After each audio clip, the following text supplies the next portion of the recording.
Hello Gemini, Sun, Moon Rising, and Venus Signs. Kamusta kayo? Sana po nasa mabuti kayong kalagayan. Welcome back po sa Star Tarot at kung bago kayo rito, welcome din po kayo. Please subscribe, like, share my videos, and leave me a comment kung naka-resonate po kayo. Thank you. So, first card ni Gemini, you already know. Okay? Alam mo na, maaaring dinideny mo lang sa sarili mo yan. 'Di ba? Kasi baka hindi mo gusto. Maaring hindi mo gusto kung ano yung nalaman mo or kung ano yung nasagap mong impormasyon. But you already know it. 'Di ba? Maybe you're just in denial.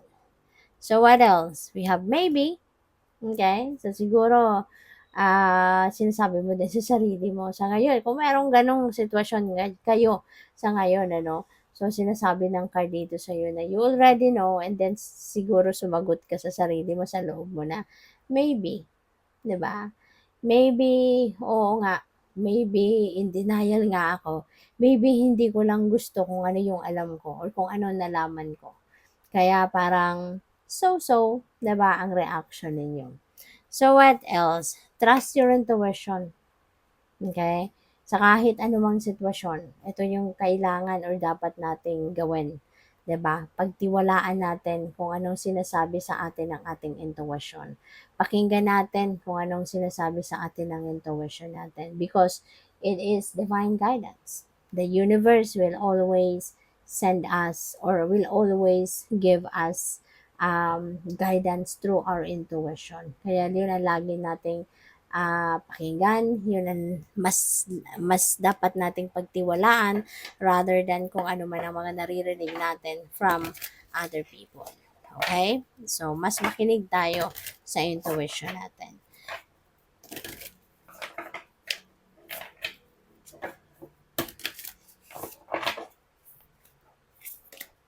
So, we have the pig spirit. Use your mind wisely. Kasi sayang din naman, hindi ba? Kung hindi natin gagamitin yung isip natin sa tama or ng mabuti, 'di ba? Galingan natin. Okay? Galingan natin, matalino naman kayo at gamitin ninyo yung ah, isip ninyo, no? For the better. So we have be peace. Okay? Be peace. Kasi sometimes it's by choice. Kung pipiliin mo talaga na maging mapayapa ang iyong pakiramdam, then magiging mapayapa talaga ang iyong pakiramdam. Pero kung guguluhin mo yung sarili mong isip, pwede rin naman, 'di ba? Kasi kung kunyari pipiliin mo ang dami-dami laman ng isip mo, ang dami-dami mong kung ano-anong creative na mga, 'di ba may mga creative mind tayo. Minsan, kapag gumagana ang mga yon, lalo-lalo na kung may problema ka, dinadagdagan mo pa, kasi nag-iisip ka pa ng negatibo, nag-iisip ka ng nag-iisip ng kung ano-anong may mga bagay na ina-anticipate ka, 'di ba? So, mas lalo lang gumugulo ang isip mo. Pero kung pipiliin mo na maging kalmado ka lang, pipiliin mo na maging peaceful ka lang, pwede rin naman eh. 'Di ba? Pwede rin. Huwag nating isipin ang problema. Huwag tayong mag-overthinking, huwag tayong mag-overanalyze, huwag tayong maghanap ng negative thoughts pa sa isip natin, huwag na natin dagdagan, 'di ba? And you will be tranquil, 'di ba? Kaya pupuwede rin naman nating talagang kontrolin, yung pag-iisip natin.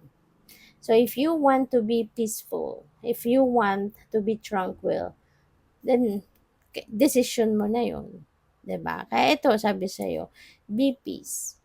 Hindi mo kailangan na mag-negative thoughts kayo.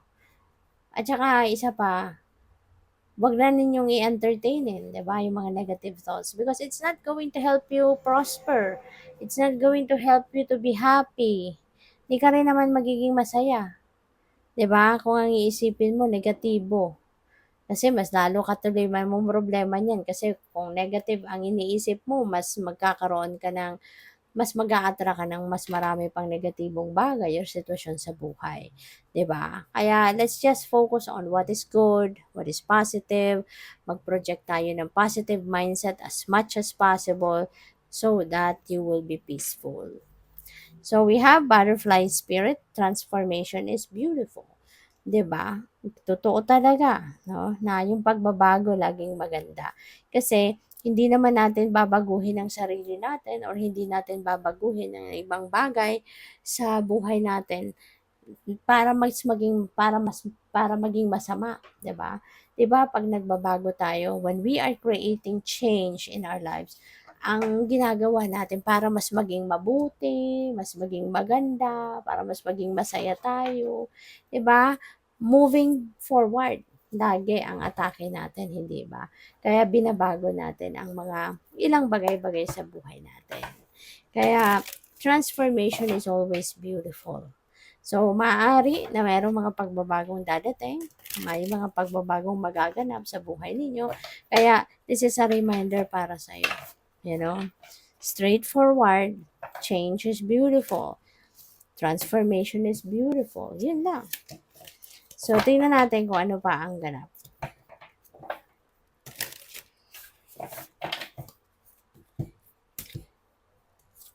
So, we have King of Fire. Ayan. So, magiging inspirational. Si Gemini, no?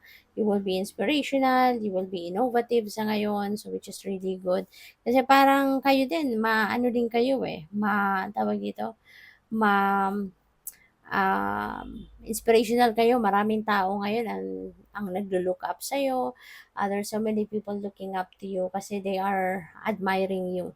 Magaling ka, maaring magaling kang tao, magaling ka sa pakikisama, magaling ka sa trabaho, magaling ka sa mundong ginagalawan mo, 'di ba? Kaya maraming tao yung humahanga sa iyo. Maraming tao yung kumbaga tumitingala sa iyo, no?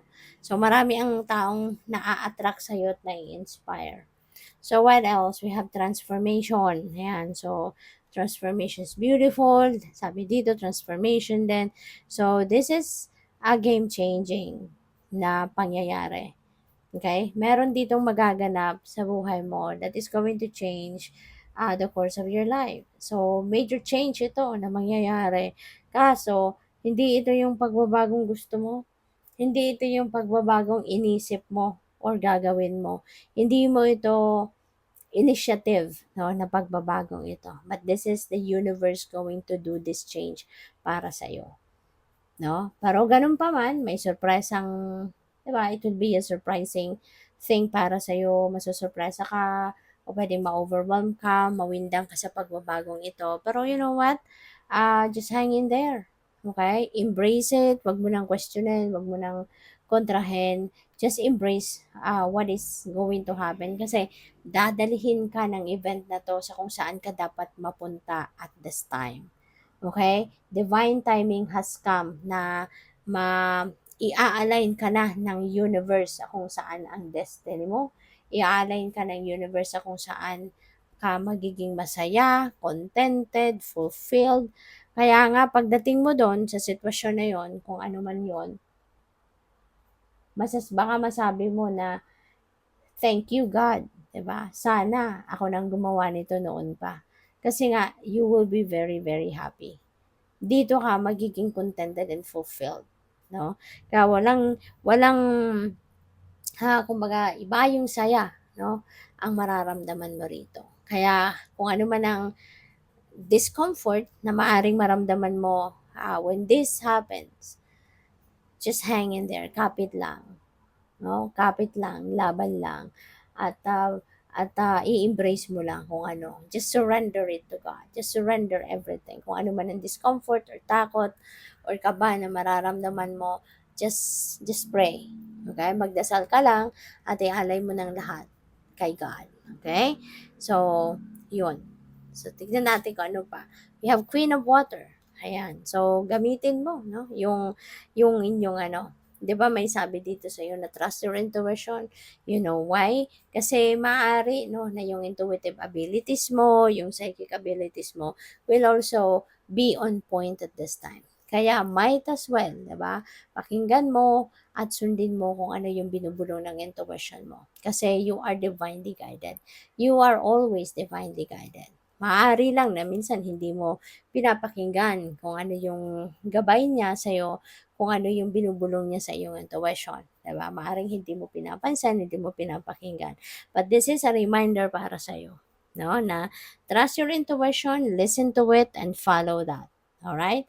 Kasi yun ang gagabay sa iyo sa kung saan ka man papunta. Okay? Good luck. Thank you for watching. Love and light. Namaste.